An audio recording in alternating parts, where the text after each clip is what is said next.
they had to pick someone who was noteworthy to society, and they did extensive research. They did note cards, they did learning logs to figure out who their person was. And then one of the culminating activities was to pick a charity that their person would care about, and they had to write a letter to the New York Times editor asking them to ask the readers to donate to their charity. So what we've been using for their final pieces is Google Documents. And what it is basically, it looks like Word. They created a Gmail account, everyone in 8th grade. And to teach them about Google Docs, we use like a teacher tube or a YouTube. You could just Google Common Craft videos, and we put that up on the Promethean board, and it would teach them. So they didn't have to listen to us and kind of tune us out a little bit. They could hear someone else explain it, and then we'd go back over it and talk about it. So what Google Documents is it's pretty much like Word. They could type their piece right into it, and then they could collaborate with each other by sharing. There's a little sharing option here. You can just pull it down, type in the Gmail account, and share it. So they have to share it with either Trish or myself, and then they would have to share it with partners eventually when we get to peer editing. So it's a great way to collaborate because for some people they like to work at 3 o'clock in the morning, other people like to work at 6 o'clock in the morning, and so on. So we can go on anytime, check out what they've done.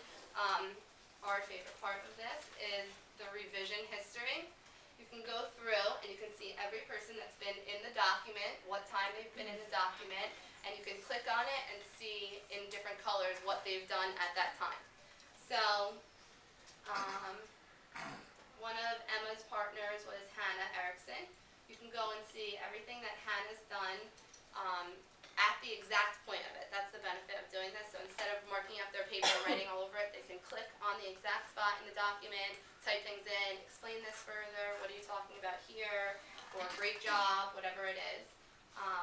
So everything in the color is Hannah speaking to Emma. And at the end, this is her little comment to her. It says, "Fabulous. You can see a few suggestions and comments I added in red for your convenience, not mine. You were very convincing. I want to help." And it also taught me a lot about Harry S. Truman. "I also like that it relates to you personally. You feel strongly about this, and it shows. Wonderful, wonderful letter. But what else did I expect from the exceptional Emma Newer?" So they get to get some feedback from their classmates, get feedback from us, and it's a great collaborative tool to use. We've been using it all year with the 8th graders. We're just extending it now to the 7th graders, and they've really been enjoying it.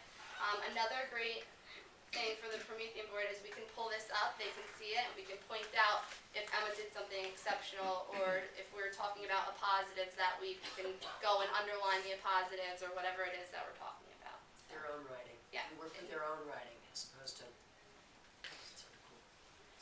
All right, so that's pretty much it for the art. We do a lot of things. It's not nearly as elaborate or as complex as what goes on in the lower grades, I would say. But one of the things that we recently discovered at the convention we attended was Glogster allows, and many of you probably know Glogster and are aware of Prezi as well, which allows PowerPoint to come alive with embedded videos and just makes it more zingy.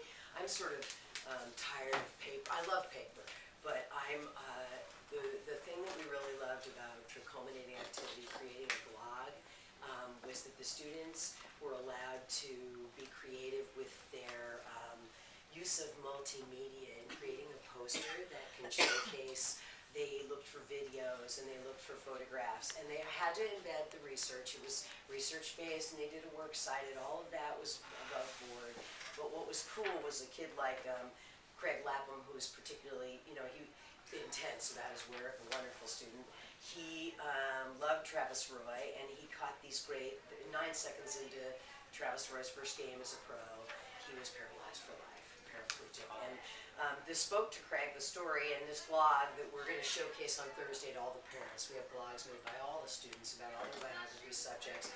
And Craig's doesn't have a lot of bells and whistles. I told them that I wanted them to use 3 different types of media to mess around with it and see what they could get. But a blog allows you to do this kind of thing, go to YouTube, find video, embed it so that the poster isn't inert. So it makes it appealing for the kids. There are fight scenes from Jake LaMotta, and we have a lot of music from Bob Marley, Eminem. So anyway, these are just really cool posters that you can do if you're interested. I'm more than willing to talk about them, and they can be used for everything. Math, little 4-year-olds are doing them. So